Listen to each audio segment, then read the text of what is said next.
kolongolanga Sende yo sende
bana pesa ntango tozo pesa ntango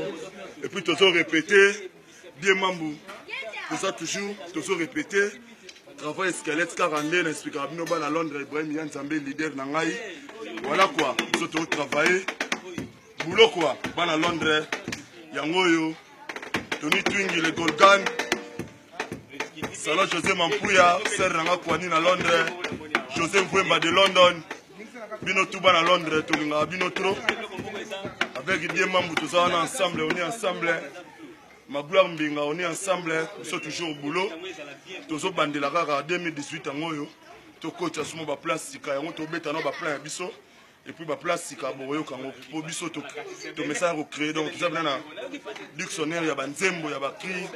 talaka bana pesa ntango donc kitoko on est ensemble donc tozo travailler toujours ya bino yango bana Londres Ibrahim ko bossa na te bobo chapeau maman Charlotte et Pigeon bobo chapeau yeyo coach kitoko merci ouais c'est bon